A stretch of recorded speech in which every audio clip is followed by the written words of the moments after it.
Tout le monde voit mon écran? Hmm. Bien? Bonjour. Pas encore. Bonjour. Pas encore, Marie. Marie. On voit pas ton écran là tout de suite. Là, vous ne le voyez pas? Non. Non. Ah, alors attends, oui.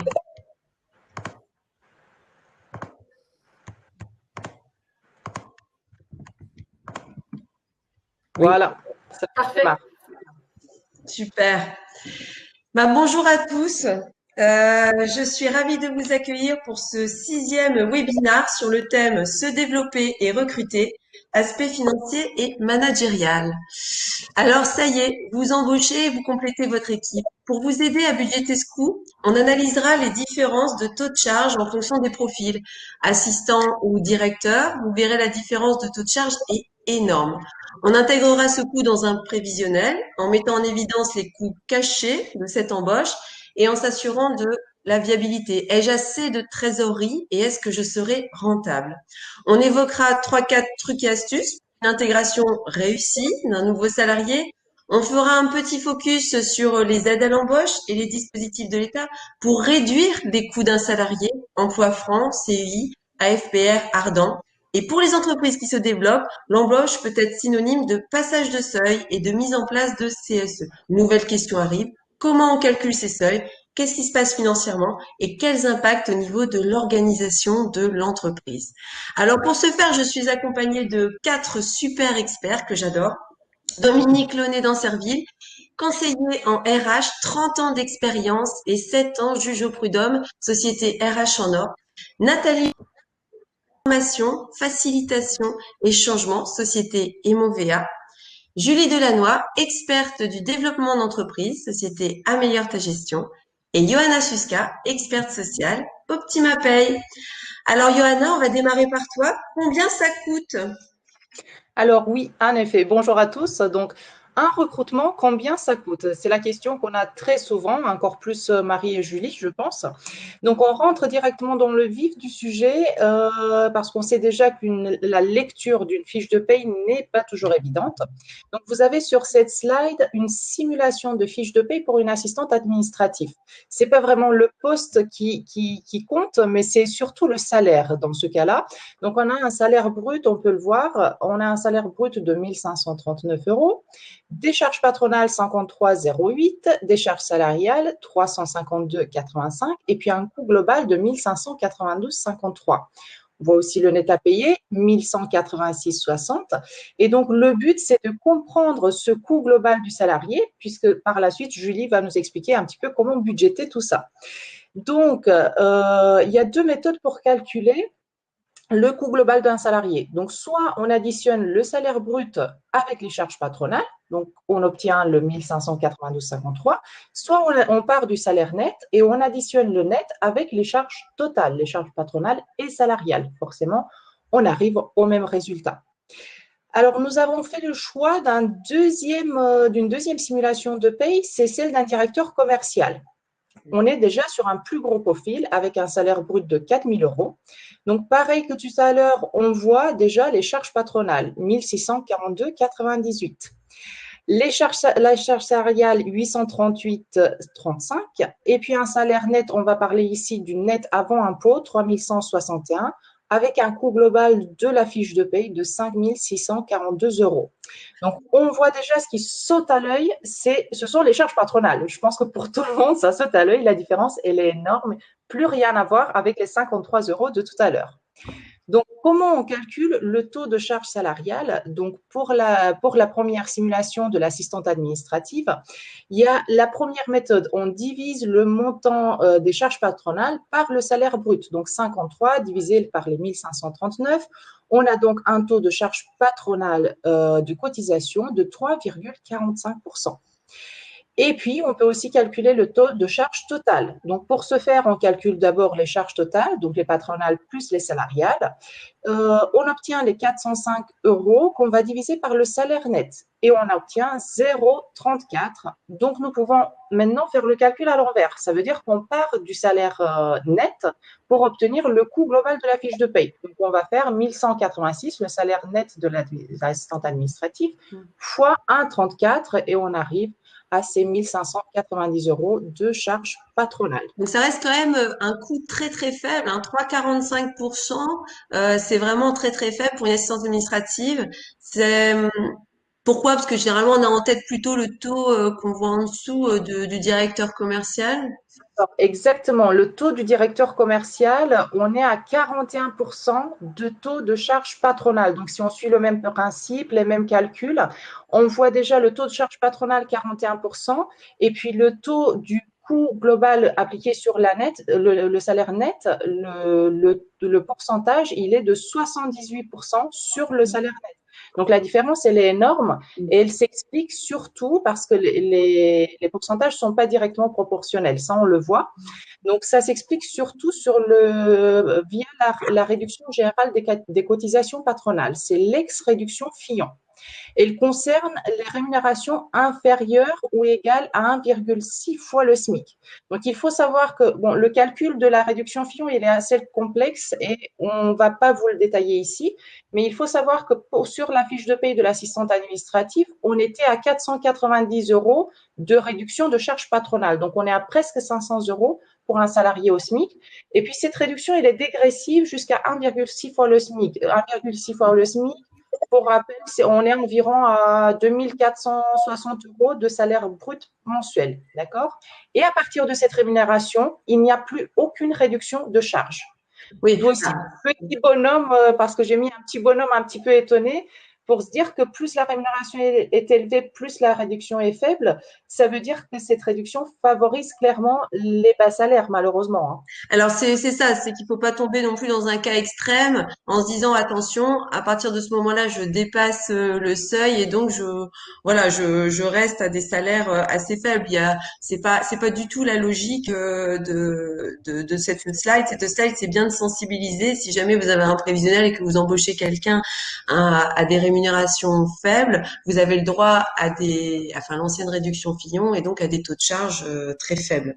Exactement. Et ce qu'il faut savoir aussi, c'est que quand on est président de SAS ou gérant minoritaire, qu'on a une fiche de paie en tant que mandataire social, c'est sur ce type de charge-là qu'on va y aller parce qu'il n'y a pas de réduction Fillon du tout sur les rémunérations des mandataires. Donc là, vous êtes plutôt sur un taux de charge patronale de 41%. Donc voilà, donc je suis mandataire social, j'ai une fiche de paye à 1000 euros, et bien en fait, je suis à un taux à 41% et pas un taux à 3,45. Exactement, exactement.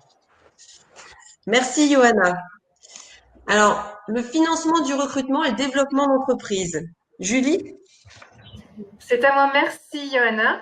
Donc effectivement, en fait, la première étape quand on veut recruter, ça va être de demander une simulation de paye. Johanna vient de nous en exposer deux et on voit à quel point c'est important.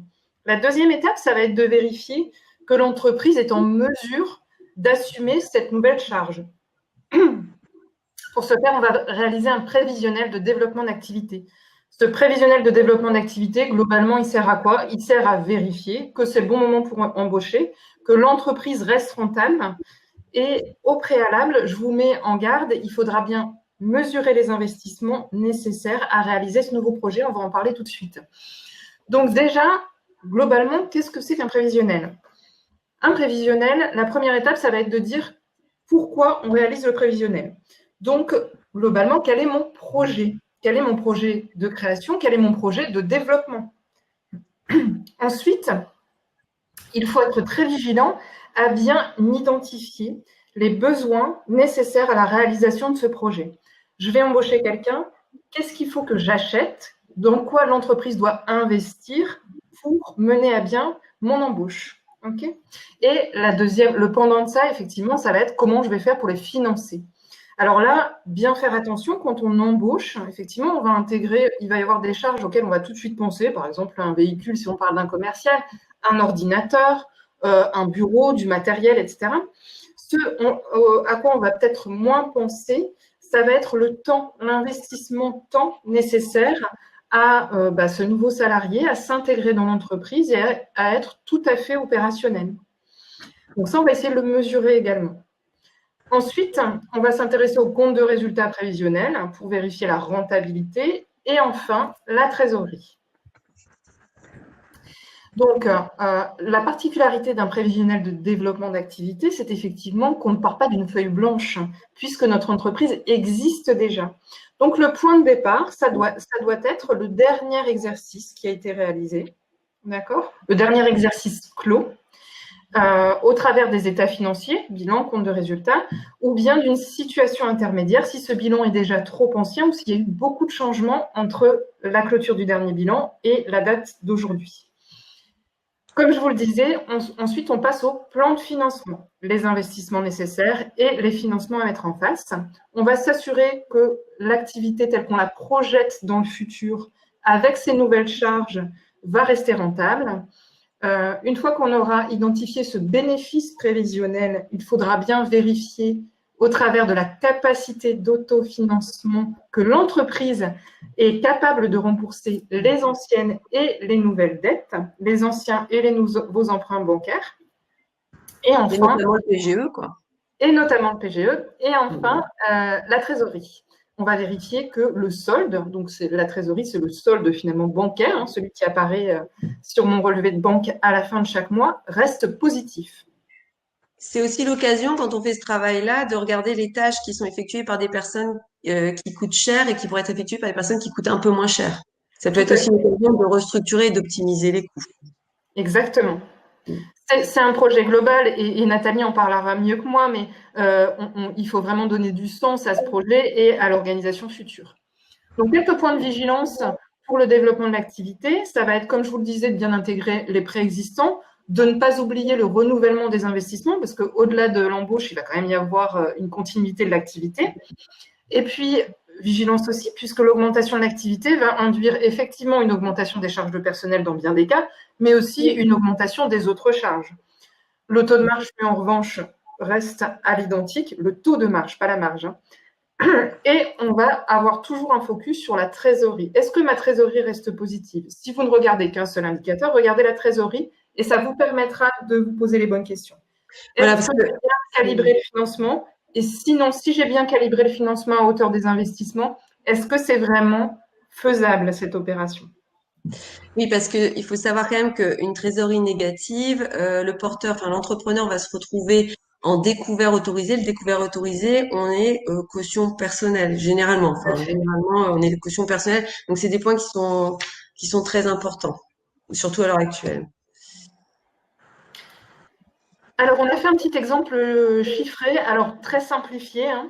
On a estimé donc une entreprise de conseil qui a déjà un salarié qui réalise 120 000 euros de chiffre d'affaires au terme de son dernier exercice, un bénéfice de 10 000 euros et qui projette de développer à nouveau son activité.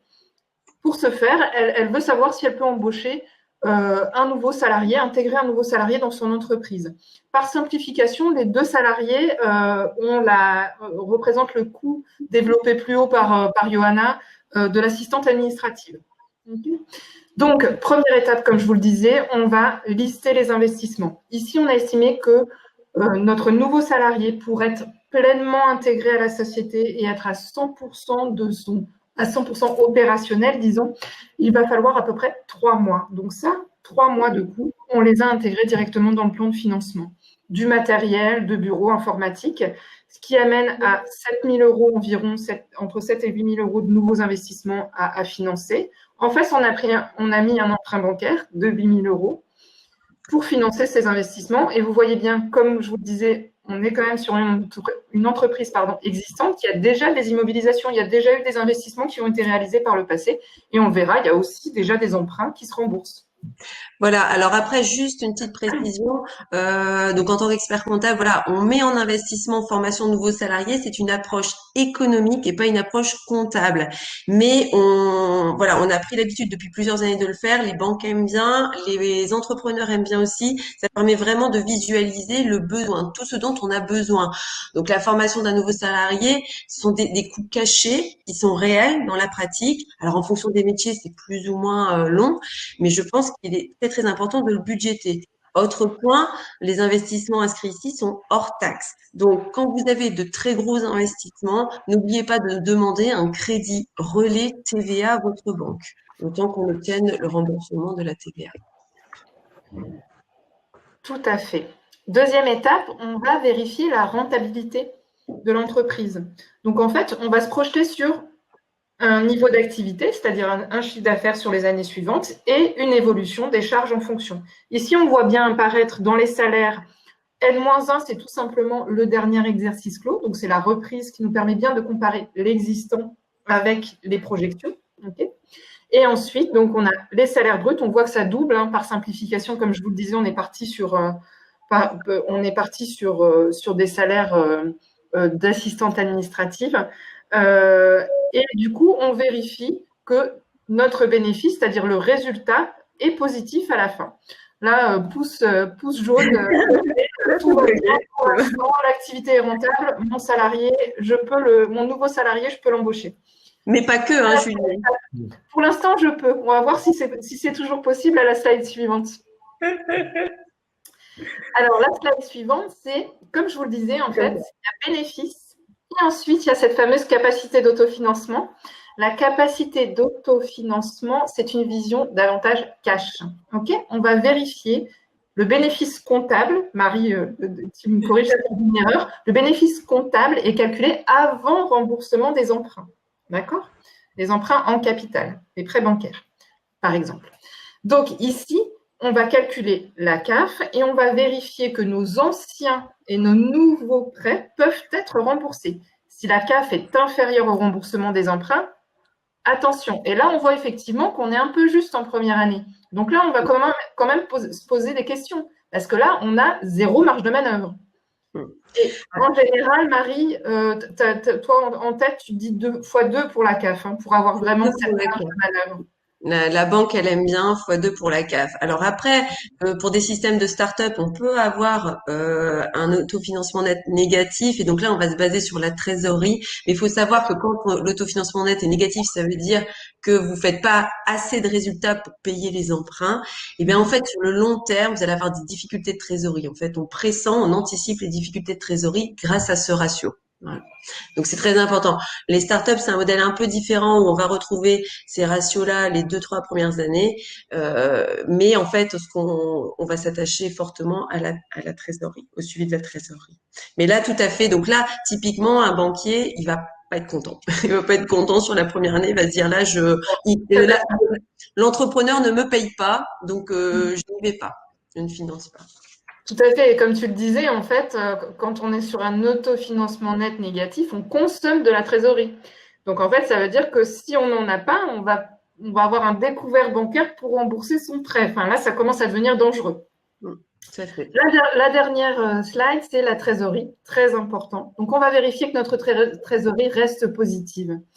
Là, ici, j'ai fait exprès, évidemment, la trésorerie reste positive, mais pourquoi? Parce qu'en fait, vous voyez bien qu'en juillet 2020, on a mis un emprunt de 8 000 euros. Si vous faites la soustraction rapide entre le solde de trésorerie et l'emprunt qui a été mis en place, on se rend bien compte que sans emprunt, si on ne calibre pas bien son financement bancaire, on ne peut pas faire face au prêt. On ne peut pas faire face à cette nouvelle charge, à ce développement d'activité. Ou alors sinon, on se retrouve en découvert bancaire qui sont généralement où on est caution personnelle dessus, alors qu'un PGE, on va avoir un prêt qui sera garanti par l'État. Tout à fait. Ben, merci beaucoup, Julie, pour ces informations. Alors, Nathalie, quelques trucs et astuces pour faciliter l'intégration des salariés? Oui, bonjour à tous. Alors, je suis ravie d'être avec vous et merci Julie d'avoir intégré cette ligne au budget du temps pris pour l'intégration et la formation.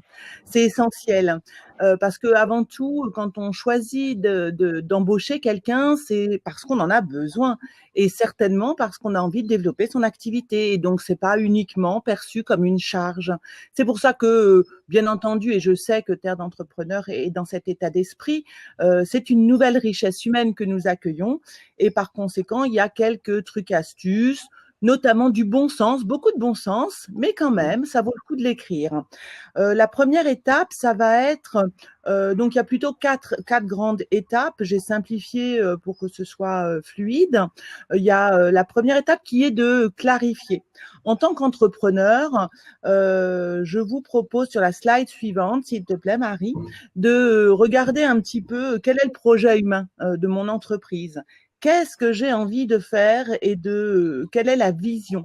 Donc ça, c'est un travail que les uns et les autres font, mais je constate régulièrement quand même que ça vaut le coup de se poser et d'accorder un temps pour ça.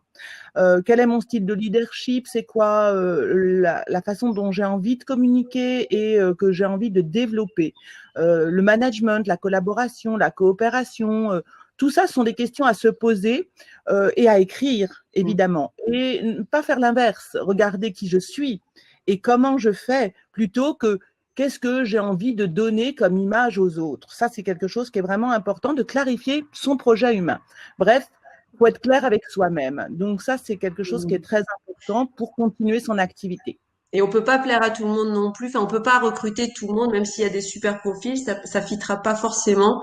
Donc, il faut vraiment avoir des personnes qui adhèrent à notre façon de travailler, à notre façon de faire. Et puis après, être clair avec le projet humain, ça peut aussi, enfin voilà. Après, moi, je parle en termes financiers, hein, mais ça peut aussi éviter des ruptures de période d'essai. Ça a quand même un coût de recrutement. Enfin, c'est des faux coûts, c'est des coûts cachés encore qu'il faut anticiper. Donc, être clair au démarrage, ça peut éviter aussi ces désagréments. Exactement. Et puis, ça commence bien avant l'intégration d'une richesse humaine, comme je l'ai noté précédemment, mais le jour J, ça commence bien avant, en fait. J'ai vu quelques équipes où les gens découvraient au moment où la personne arrivait ou la semaine d'avant qu'il allait avoir un nouveau collaborateur, qu'il fallait préparer un petit peu rapidement son poste, voir est-ce qu'on avait pensé à demander à l'informaticien de mettre une nouvelle adresse email en place, enfin, des choses qui nous semblent peut-être un peu basiques, mais qui sont primordiales parce que avant d'intégrer, il faut accueillir. Quand les gens viennent chez vous prendre l'apéro, vous les attendez, vous avez préparé les cacahuètes, la boisson, vous avez tout préparé, vous êtes content de les recevoir. Et là, c'est pareil. Et donc, on peut même imaginer un kit, même quand on est une TPE ou une PME, c'est-à-dire qu'on n'a pas besoin d'être une multinationale pour avoir quelque chose d'abouti et complexe, des choses simples avec un petit mot, un post-it sur le bureau, avec quelque chose, un geste qui montre qu'on est content de recevoir cette personne qu'on a longuement cherché et on a enfin trouvé. Donc voilà, le temps d'accueil aussi. Accueillir, c'est le jour J également, de façon individuelle et personnalisée, accueillir la personne. Et tout ça, on peut le faire si on est au clair avec soi-même, hein. Vous vous rappelez le point précédent, hein. Et tout ça aussi, c'est l'occasion de parler de sécurité, de pays, de règlement intérieur, mais pas de façon obligatoirement formelle, mais quand on fait le tour un peu, quand on échange avec les uns et les autres. Et donc, régulièrement redonner du sens à tout ce que l'on fait, ça fait partie de la base du management ou bien de la pédagogie, je dirais également, et donc c'est quelque chose qui est important. Bref, c'est une faute de recevoir une nouvelle richesse. Tout à fait. Ensuite, il y a proprement dit le parcours d'intégration. Et donc, le parcours d'intégration, c'est une sécurité pour tout le monde, en fait. C'est quelque chose d'important. Il y a un coût, évidemment. On a fait notre prévisionnel, on a intégré cette dimension financière dans le recrutement et l'intégration et la formation. J'ai vu qu'il y avait une petite ligne, enfin un participant qui mettait que c'était difficile de budgéter la formation interne. C'est difficile quand on l'a pas prévu. Si on l'a anticipé et prévu, on connaît le coût d'une formation parce qu'on a des cabinets avec qui on travaille depuis longtemps, ou bien on a fait le tour un peu et on sait quels sont les coûts de la formation et de l'intégration. Et du coup, si on l'a intégré et prévu, on est plutôt au clair aussi avec ça. L'intégration, c'est également des vies ma vie. On peut pas être à 100% tout de suite. Donc, tu as noté 3 mois, Julie, dans ton prévisionnel. Et ça dépend des milieux, ça dépend des secteurs d'activité, mais en tous les cas, c'est important de se poser la question. Et proposer des vies ma vie, c'est aussi permettre aux uns et aux autres de passer du temps, mais réel, pas juste je visite, ah oui, tiens, c'est la compta, ah oui, bonjour, c'est le service commercial. Enfin, vous voyez, ça c'est pas suffisant. Vraiment passer du temps pour comprendre les écosystèmes des différents services et leurs particularités. Et c'est encore ce moment-là où on facilite la communication, la transversalité, où les uns apprennent, les uns et les autres apprennent de quoi ils ont besoin pour communiquer, parce que au sein d'une entreprise, il y a tout le système de communication transverse qui va être important et qui va contribuer aussi à l'intégration de ce nouvel employé. Il y a aussi à prévoir le temps formel avec des rencontres régulières pour savoir comment se passe l'intégration et des temps informels. Et n'hésitez pas, franchement, à utiliser ce bon vieux rapport d'étonnement qui existe depuis bien longtemps, mais qui est sous-employé, sous-utilisé et quelquefois, souvent, un peu sanctionné. C'est-à-dire que si vous décidez de mettre un rapport d'étonnement en place, acceptez tout ce que la nouvelle personne va vous dire, même si des fois ça pique un peu. Donc c'est ça. Bref, soyez confiants et innovants dans votre façon d'accueillir. Mais tu vois, Nathalie, ça me fait aussi penser qu'on peut faire ça entre associés.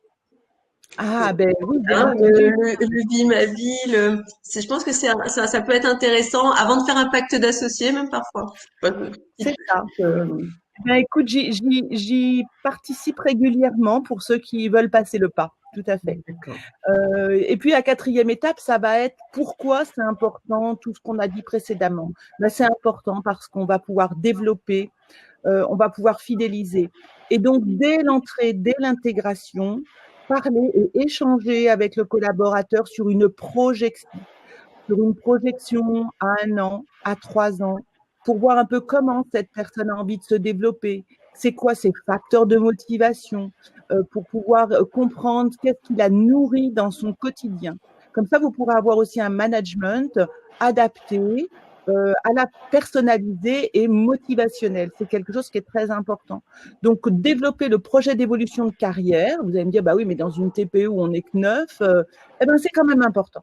Donc, du coup, ça permet à la personne aussi de voir qu'il y a de l'évolution possible intellectuellement et pas forcément tout de suite dans un poste nouveau, mais comment je vais me nourrir avec des side projects, avec de la compétence, des certifications, de la formation qui vont me permettre de grandir. Ça peut être également de la formation communication, relationnelle, émotionnelle, hein, évidemment. Bref, faites grandir vos collaborateurs et puis du coup, tout le monde sera pour le mieux avec un projet clair, intégré.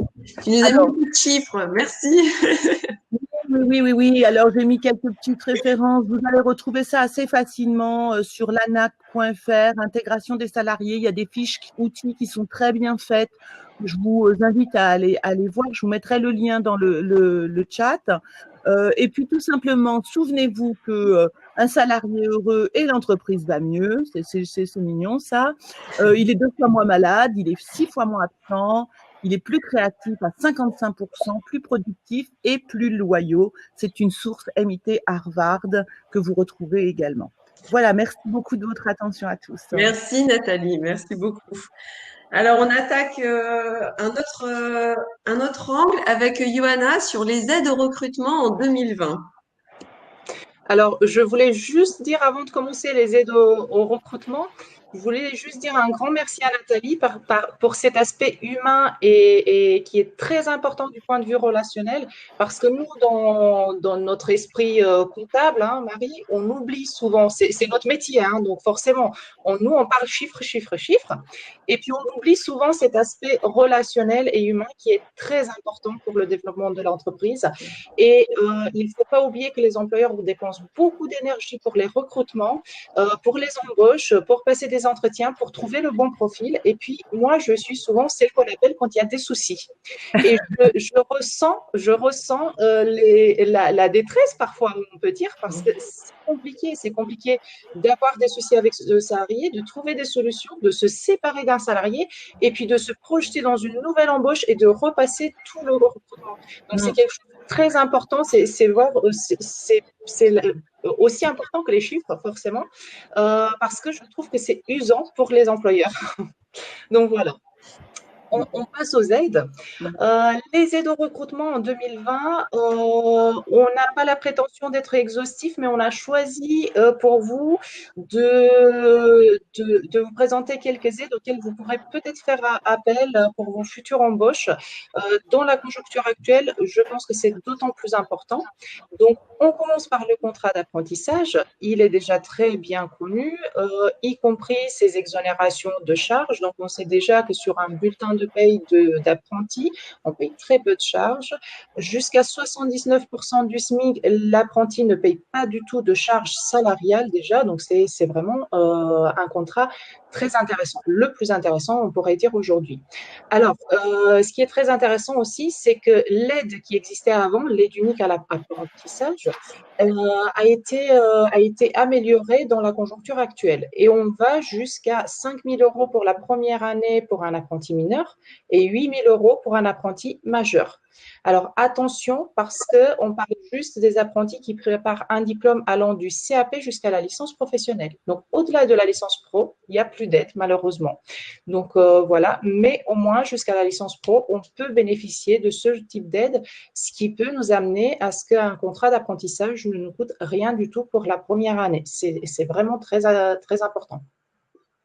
Alors, juste, donc ça veut dire que Julie, si un client prend un apprenti niveau licence, on met 0 dans le prévisionnel, quasiment. Tout à fait. Bon, il faut passer par le service social avant pour se renseigner sur l'âge de l'apprenti, le diplôme qu'il prépare, etc. et la convention collective, parce que la convention collective, elle peut donner un taux supérieur de rémunération que ce qu'on trouve sur Internet, que la loi met, d'accord? Donc, il faut toujours demander conseil avant. Oui, tout à fait. Alors, les emplois francs. On passe aux emplois francs, c'est assez connu aussi. Donc, en fait, toutes les entreprises sont concernées par l'aide emploi franc. Donc, en termes de conditions pour l'employeur, il faut savoir qu'il faut être à jour de ses cotisations sociales. Il ne faut pas avoir procédé à un licenciement économique dans les 6 mois, dans les 6 derniers mois pour le poste à pourvoir, et il ne faut pas bénéficier d'une autre aide pour le même salarié. Du côté du salarié, le salarié doit être inscrit comme demandeur d'emploi auprès de Pôle emploi, et puis surtout, il doit résider dans un quartier prioritaire de la politique de la ville.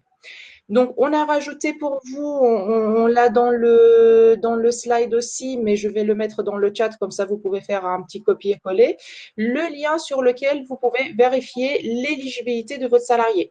Attention à bien renseigner l'adresse, y compris le numéro de la rue, parce que sur une même rue, on peut avoir des numéros qui fassent partie des quartiers prioritaires et d'autres qui ne le fassent pas. Donc, faites attention à ça, mettez bien la bonne adresse. Alors, le montant de l'aide, il est assez conséquent. On est sur 5 000 € par an, donc ça peut aller jusqu'à 15 000 € sur 3 ans pour une embauche en CDI. Et très attention au fait que la demande d'aide, elle est à faire dans les 2 mois après l'embauche. Donc, attention, il n'y a pas, le Pôle emploi est intransigeant là-dessus. On dépasse les 2 mois, l'aide n'est plus accordée du tout. On perd 15 000 €, quoi. On perd 15 000 € pour une journée de plus éventuellement. Donc, voilà, c'est vraiment très, très important. Alors, on passe sur des aides qui sont un petit peu moins connues, enfin parfois pas du tout. Le dispositif Ardent. Le dispositif Ardent, donc l'action régionale pour le développement d'activités nouvelles. C'est un dispositif régional d'aide à l'embauche. Alors là, les conditions du côté de l'employeur, c'est d'avoir un projet de développement et puis minimum un bilan. Ça veut dire qu'on ne peut pas créer, c'est pas pour les nouvelles sociétés créées en cours d'année, d'accord? Il faut avoir minimum ce bilan. Alors, l'avantage, c'est que le collaborateur, il bénéficie du statut de stagiaire de la formation et de ce fait, il continue à être indemnisé par Pôle emploi au titre de ses indemnités de son allocation de chômage, d'accord? Et ce, pendant les 6 premiers mois de formation. Donc, en fait, votre salarié, il est pendant 6 mois en formation, vous avez le devoir de le former, donc forcément, il y a des devoirs de votre côté en tant qu'employeur aussi, mais vous n'avez quand même aucun salarié à lui verser pendant 6 mois. Ce qui est très important au niveau trésorerie. Je pense que là, Julie, je la vois faire oui, oui, oui, donc tout à fait, c'est hyper important. Alors, pas d'obligation d'embauche après 6 mois, donc c'est encore plus favorable, on va dire. Mais la plupart, on voit, on a mis dans le slide, plus de 80% des stages ardents aboutissent vers une embauche en CDI ou CDD, forcément, puisque on met du sien, l'employeur, il forme le salarié pendant 6 mois, et puis généralement, voilà, ça a du succès, quoi. Nous avons rajouté dans le slide aussi les coordonnées directes des personnes qui peuvent vous apporter plus d'explications sur le fonctionnement de l'Ardent. Donc, n'hésitez pas à les contacter parce qu'après, il y a des gros dossiers à préparer hein, quand même. Donc là, Alors pour les avoir rencontrées, elles sont super, hein. Elles sont vraiment, exact. vraiment à l'écoute et en fait, vous leur présentez les profils, elles vous orientent vraiment, elles sont vraiment top. Et donc, du coup, c'est uniquement pour la région des Hauts-de-France, hein, c'est bien ça? Alors, c'est pas uniquement pour la région des Hauts-de-France, d'accord? Ça existe. Le dispositif, il est régional. Donc, chaque région D'accord. gère son dispositif ardent. Ok. Mais on l'a dans le PACA, on l'a dans le plein de régions. Je sais pas exactement dire si sur toutes, mais il y a des fortes chances quand même, d'accord? Ok. Ok. Mais forcément, là, ça tient. On est dans les Hauts-de-France, donc. Oui, oui, tout à fait. C'est pour répondre à une question du chat. Ah bah super, super, tant mieux. Alors, l'action de formation préalable au recrutement, l'AFPR, ça ressemble un petit peu au principe d'Ardent. Mais on ne doit pas forcément avoir un gros projet de développement, d'accord? C'est un dispositif qui est mis en place par Pôle emploi. Il est aussi très intéressant parce que le stagiaire, il est en formation en entreprise pendant 400 heures. Donc, 400 heures, ça équivaut à presque 3 mois, d'accord? On a 2 semaines et 2 mois et 2 semaines, presque 3, on va dire, pendant lesquels on forme le salarié, mais en même temps, il continue à être indemnisé par le Pôle emploi, d'accord? Donc, il n'y a pas de bulletin de salaire, il n'y a pas de salaire à verser. En revanche, dans le cadre de la FPR, l'employeur s'engage à embaucher son stagiaire pour un minimum un CDD de 6 mois à la fin du stage.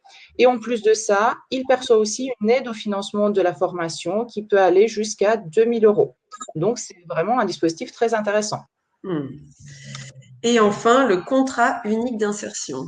Le contrat unique d'insertion, c'est un contrat spécifique. Alors, pour savoir si le salarié est éligible à ce type de contrat, il faut se rapprocher de Pôle emploi. C'est eux qui décident en fonction de la situation professionnelle de chaque candidat. C'est eux qui décident si ce type de contrat peut être mis en place avec l'entreprise. D'accord? Vous bénéficiez en tant qu'employeur d'une aide financière qui est versée par l'ASP, par l'agence de services de paiement. Alors, dans certains cas, attention, vous pouvez aussi bénéficier d'exonération de charges, pas sur les bulletins de salaire, mais sur tout ce qui tient de la taxe sur les salaires, taxe d'apprentissage et éventuellement l'effort de construction si vous êtes dans ce seuil-là. On va voir ça tout à l'heure. Alors, on va passer au passage des seuils. Donc, le passage des seuils, c'est un petit peu plus technique, plus Alors, complexe. passage de taille, voilà, c'est si on commence à avoir pas mal de salariés, on continue à avancer, on continue à embaucher, mais les obligations changent pour les entrepreneurs. Tout à fait. Alors, encore une fois, comme on l'a dit tout à l'heure pour les aides, on n'a pas pour but d'être exhaustif dans les règles de passage de seuil, de franchissement de seuil, mais on veut vous alerter un petit peu sur les nouvelles obligations qu'il peut y avoir à partir du moment où on embauche, parce qu'on est employeur. On n'y pense pas forcément à ce que ça engendre, par exemple, de dépasser, je vais parler d'abord du premier seuil, donc de dépasser le seuil de 11 salariés, d'accord? Et c'est surtout pour ça aussi qu'on a pensé ce webinaire, c'est pour vous sensibiliser à ces règles qui sont d'ailleurs assez nombreuses. Alors, les effets du franchissement de seuil se déclenchent en fonction de l'effectif moyen sur une année civile. Au niveau de l'entreprise, tous établissements confondus. Donc ça, c'est la règle de l'URSSAF. Quand on calcule l'effectif moyen, on a des salariés qui rentrent dans ce calcul et d'autres qui sont exclus. À savoir, donc d'abord, tous les salariés qui sont titulaires d'un contrat de travail, on en tient compte dans le calcul de l'effectif moyen, d'accord? y compris ceux dont le contrat est suspendu. Ça veut dire qu'on a une salariée en congé maternité pendant 4 mois, elle rentre dans ce calcul. Attention, si on la remplace, parce que pendant 4 mois, on a peut-être besoin d'un remplaçant quand même, le remplaçant est exclu en revanche du calcul de l'effectif moyen. D'accord? Alors, les salariés à temps partiel, on fait un calcul au prorata de leur temps de travail, ou les salariés qui entrent ou sortent en cours d'année, pareil, on va calculer au prorata de leur temps de présence dans l'année. En revanche, on exclut de l'effectif moyen de l'entreprise, comme on a vu tout à l'heure, les remplaçants dont le contrat, des salariés dont le contrat est suspendu. Alors, les contrats d'apprentissage et professionnalisation, donc encore un avantage pour les contrats d'apprentissage et professionnalisation. Pareil, les contrats uniques d'insertion. Donc, pendant la durée du CUI, le salarié, il est, parce qu'on l'a vu tout à l'heure, le CUI peut aller jusqu'à 24 mois et en fait, on peut avoir un CDI. Donc, le CDI, il peut se prolonger, mais pendant la durée du CUI, dans ce CDI, on peut bénéficier du fait que ce salarié ne rentre pas dans l'effectif moyen. D'accord? Les stagiaires, les dirigeants également. Alors, la neutralisation des franchissements de seuil. Alors, là, on va parler de la loi Pacte qui est applicable à partir du 1er janvier 2020. Donc, on est clairement dans le sujet. Cette loi Pacte, elle a changé beaucoup de règles au niveau du franchissement de seuil et puis elle tend à regrouper les obligations autour de 3 seuils principaux. Donc, on a le seuil de 11, de 50 et de 250. À partir du 1er janvier, le seuil de 20 salariés disparaît en grande partie au profit de celui de 50. Attention, on viendra préciser dans le slide suivant les exceptions à cette règle parce qu'on a toujours des exceptions dans la loi. Alors, la loi Pacte, la nouveauté de la loi Pacte et ce qui est très intéressant, c'est ce système de gel de 5 ans. Ça veut dire que l'obligation sociale sera à mettre en œuvre uniquement si le seuil d'effectif il est atteint pendant 5 ans consécutifs. D'accord? Et ça, c'est quelque chose de très important. Alors voilà, ce qu'on évoquait aussi quand on en avait parlé, c'est que ça peut évoluer, c'est-à-dire que ce sont une réglementation qui évolue très très régulièrement, donc il faut se tenir à jour quasiment tous les ans s'il n'y a pas des nouvelles choses qui sont des nouvelles règles qui sont sorties sur ce sujet. Hein. Exactement. Alors pourquoi je dis un gel de 5 ans, c'est parce que par exemple, si on atteint le seuil pendant 4 ans et puis on baisse en nombre de salariés en dessous du seuil, ça peut repartir à zéro. Mais à savoir que ces règles changent régulièrement, d'accord? Donc là, on est sur la loi Pacte qui a changé le 1er janvier, mais on ne sait pas ce qui va se passer en 2020-2023. Alors, les exceptions dont je parlais tout à l'heure, le seuil de 20 salariés reste valable pour l'obligation d'emploi des travailleurs handicapés et pour la loi des heures supplémentaires, la défiscalisation des heures supplémentaires. La rédaction du règlement intérieur et l'organisation des élections du CSE, ce que Dominique va nous expliquer tout à l'heure, sont à mettre en place dès lorsque le seuil il est atteint pendant 12 mois consécutifs. Et puis, il faut aussi faire attention au fait qu'aujourd'hui, il y a déjà beaucoup de dispositifs de lissage qui sont en cours. Par exemple, si on a franchi le seuil en 2018, l'entreprise bénéficie déjà d'un dispositif de lissage, de franchissement de seuil. Donc, ces entreprises continuent à appliquer les anciens dispositifs d'atténuation des effets de seuil. Alors après, on va passer à… Oui, voilà. Ça apparaît. Voilà, donc c'est un tableau qui a été préparé. Alors, comment on lit ce tableau, Johanna? Parce que c'est important J'ai essayé de le faire un petit peu plus visible parce que c'est pas évident. Là, c'est vraiment un côté très technique de la gestion de la paye. Donc, on a sur le côté droit la loi Pacte avec les différents seuils, d'accord, les 11 salariés, les 20 salariés, les 50. Et puis, la première colonne, on parle de modification des cotisations sociales en fonction de l'effectif. Ça veut dire qu'il y a des cotisations pour les contrats d'apprentissage, mais ces cotisations, elles changent si on est en dessous ou au-dessus de 11 salariés. D'accord? On a la déduction forfaitaire TEPA, la formation professionnelle, réduction FION, le calcul il change également le FNAL, il passe de 0,10 à 0,50 sur la base déplafonnée à partir de 50 salariés. Donc, ce sont des taux qui changent, d'accord, qui évoluent en fonction de l'effectif de l'entreprise. Et puis, la colonne du milieu, j'ai noté l'apparition de nouvelles obligations. Ça veut dire que, par exemple, le versement transport, en dessous de 11 salariés, il n'y a pas de versement transport. Et à partir de 11 salariés, on le verse en fonction du taux de la commune. Par exemple, pour Lille, de mémoire, on était à 2%, voilà, si je ne me trompe pas. On a par exemple la mise en place du CSE qui est obligatoire, l'obligation de déclaration des travailleurs handicapés, le règlement intérieur dont on n'avait pas d'obligation avant 50 salariés, maintenant il est obligatoire, la participation de salariés. Donc, encore une fois, on ne va pas rentrer dans le détail de chacune de ces cotisations parce qu'encore une fois, elles sont très techniques, mais ça vous sensibilise à ces nouvelles obligations qui changent en fonction du seuil que vous dépassez. Oui, puis aussi au prévisionnel, puisque la modification des cotisations sociales, lorsque l'on va faire un prévisionnel, on va refaire une simulation de paye, on va réintégrer les nouveaux taux pour avoir un prévisionnel au plus juste. Tout à fait. Alors, un autre effet du seuil sur les déclarations, c'est celui sur les déclarations sociales. Ça veut dire que le moment où on déclare et on paye les déclarations sociales via la DSN. Donc, en dessous de 11 salariés, on a la possibilité d'opter pour un paiement trimestriel, ce qu'on ne conseille pas forcément réellement, parce que c'est mieux, hein, Marie, tu me suis là-dessus. Je suis tout à fait d'accord. L'URSSAF vaut mieux le payer au mois le mois. Exactement. Mais on a quand même cette possibilité. Il faut le faire par écrit avant le dernier jour de l'année ou au moment de la première embauche. On a la possibilité quand même d'opter pour ce paiement trimestriel.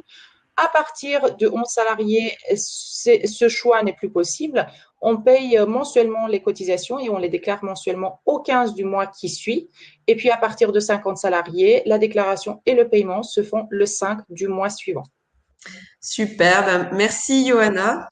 On va passer au seuil et au comité social d'entreprise. Dominique? Alors, auparavant, je vois que on a une question d'Émilie sur l'AFPR qui nous disait si le salarié est à temps partiel, a-t-on droit toujours à 400 heures? Alors là, il va falloir se rapprocher de Pôle emploi. Il va falloir se rapprocher de Pôle emploi pour voir quelles sont les possibilités de mise en place de ce dispositif parce qu'ils l'ont peut-être déjà prévu. Et puis, pareil, les conditions changent énormément en fonction du budget annuel. Voilà. Les aides, c'est très, très, très, très variable. Tout à fait. Et Marielle nous demande quelles sont les conditions que doit remplir l'entreprise pour accepter un contrat d'apprentissage, un apprenti, c'est-à-dire le maître d'apprenti. Alors aujourd'hui, réellement, il n'y a pas d'obligation, d'accord, par rapport à ça. Vous pouvez mettre en place un contrat d'apprentissage. Il faut se rapprocher de l'école, faire un recrutement, d'accord, passer des entretiens, trouver son apprenti. Il faut se rapprocher de son OPCO parce qu'aujourd'hui, les enregistrements, attention, pour les contrats d'apprentissage, jusqu'en 2019, c'était la CCI qui enregistrait les contrats d'apprentissage à partir du 1er janvier, ce sont les OPCO. Donc, il n'y a pas de condition réellement d'éligibilité en tant qu'employeur pour les contrats d'apprentissage, d'accord? Il faut que le titulaire, il est quand même… Ah, Marie, faut que Oui? On t'a pas entendu, Marie. L'employeur doit avoir le titulaire de l'expérience du domaine. Ah oui, en tant que titulaire, oui, en tant que maître d'apprentissage. Le titulaire maître d'apprentissage doit avoir l'expérience dans le domaine pour pouvoir prendre un apprenti. Alors Dominique, le comité social économique. Alors, comme on l'a dit, dès que on dépasse un certain seuil, on a des obligations et c'est le seuil de 11 qui va apparaître pour l'arrivée du comité social économique. Il faut savoir que le CSE, si on ne l'a pas, le slide d'avant, si on ne l'a pas, il faut quand même compter 105 jours pour le mettre en place. Et c'est un délai incompressible puisqu'il est donné par la loi. Donc, j'invite les entreprises qui ont plus de 11 et surtout celles qui ont plus de 50, qui ne l'ont pas mis en place et qui est obligatoire à partir du 1er janvier, de se pencher sur le problème parce que, on va voir tout à l'heure, ça peut devenir inquiétant dans la situation actuelle. On va tous s'attacher ici au seuil de 11 et de 50. Puisque le seuil de 300, ce n'est que l'apparition du domaine santé, sécurité, conditions de travail qui se transforme en commission, et à partir de 1000, c'est un certain nombre de commissions obligatoires dans le CSE. À 11 salariés, entre 11 et 49 salariés, c'est le premier seuil d'apparition du CSE. Nous n'avons pas de personnalité civile du comité, du CSE, c'est-à-dire que ça n'est qu'une instance de représentation des salariés. Il y a quand même deux fonctions, qui est la fonction que l'on connaissait sous l'appellation des délégués du personnel, les ex-EDP, avec la présentation des réclamations individuelles et collectives des salariés. Alors ça va de toutes les questions, hein, sur les conditions de travail, sur les salaires, etc. Et puis une deuxième fonction qui est très présente et qui est ce qu'on appelle le SST, santé, sécurité, conditions de travail. Et là, le CSE va intervenir par exemple sur des enquêtes sur des accidents de travail présumés graves, sur le reclassement d'un salarié en inaptitude médicale, sur l'amélioration des conditions de travail, puisqu'ils ont un rôle de proposition d'amélioration. Voilà, donc de 11 à 49 salariés, on doit mettre en place un CSE. Par contre, ce CSE a deux missions que tu viens d'évoquer juste Bon. à l'instant. Oui, tout à fait. Alors, la réunion est mensuelle, de 11 à 49, et le nombre d'élus est en fonction de l'effectif de la société. On le voit de 11 à 24, 1. Alors, quand on dit 1, c'est un titulaire et un suppléant. Aura-t-on les deux, ça c'est autre chose, avec des ordres de délégation qui ne sont donnés qu'aux titulaires. Donc là, par exemple, on est dans le cas de 10 heures par mois. Si on est plus de 25, mais toujours en dessous de 50, on a 2 titulaires, 2 suppléants, donc 2 fois 10 heures. Il faut savoir que les heures peuvent être annualisées, c'est-à-dire sur 10 heures multipliées par 12 mois égale 120 heures, qu'on peut les prendre jusqu'à 1 fois 1,5 chaque mois, donc on peut prendre jusqu'à 15 heures dans le mois, forcément, on est en train de consommer notre crédit de 120 heures, et on peut le mutualiser, c'est-à-dire que je peux, moi titulaire, faire un écrit 8 jours avant à mon employeur pour dire je donne X heures à mon suppléant, monsieur untel. Globalement, en fait, voilà, entre 11 et 24, on doit allouer des heures au CSE, et elles sont beaucoup plus importantes, ces heures, quand on passe les 25 salariés. Tout à fait. Et bien sûr, le nombre d'heures, quand on a 10 heures de délégation, on n'est pas forcément obligé de les prendre. C'est un 10 heures, c'est un maximum. Oui. Donc voilà, et il y a une formation obligatoire pour le titulaire comme pour les suppléants à charge de l'employeur sur le domaine santé, sécurité du travail. D'accord. On va aller à 50, à partir de 50 salariés. Le rôle du CSE ressemble beaucoup plus au CE qui existait précédemment. On retrouve toujours nos 2 premières missions. Les réclamations des salariés et les questions, la promotion de la santé, sécurité et conditions de travail, et on y ajoute l'expression collective en matière économique et financière.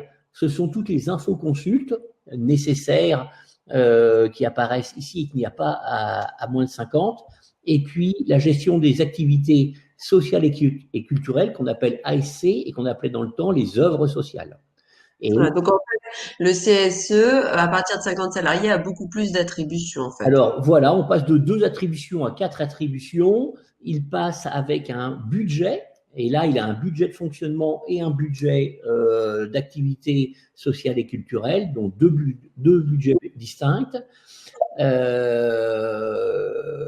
Voilà, donc, et puis il prend la personnalité civile exactement comme une société, donc il a droit d'aller en justice, de passer les contrats, il a droit d'embaucher, il a droit de posséder, et il a même le droit d'accepter des dons et des legs. Donc voilà, exactement comme une société. Voilà. Les élus, ben forcément le nombre d'élus augmente, hein, puisque dès 50 on est à 4 titulaires et 4 suppléants. Et le nombre d'heures par titulaire augmente puisqu'on passe à 18 heures et non plus à 10 heures.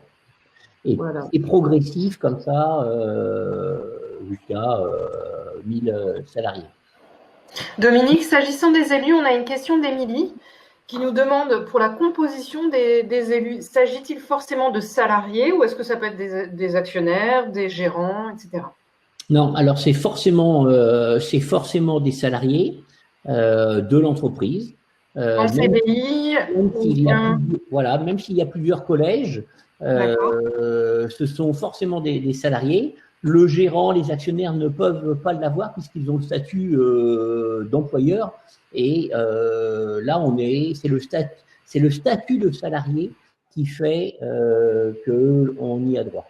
Donc même un employeur qui serait salarié ne pourrait pas, puisqu'il serait jugé parti. Donc, mais on ne peut pas non plus les choisir. Alors non, il ne faut pas les choisir, même si c'est tentant. De toute façon, l'idée n'est pas d'avoir des gens trop effacés qui ne disent rien, mais plutôt avoir un vrai sujet de d'échange, parce que un bon CE qui participe est un CE qui aide l'employeur. Alors forcément, quand on est dans le conflit, ça devient plus dur, mais ça peut être vraiment une instance intéressante.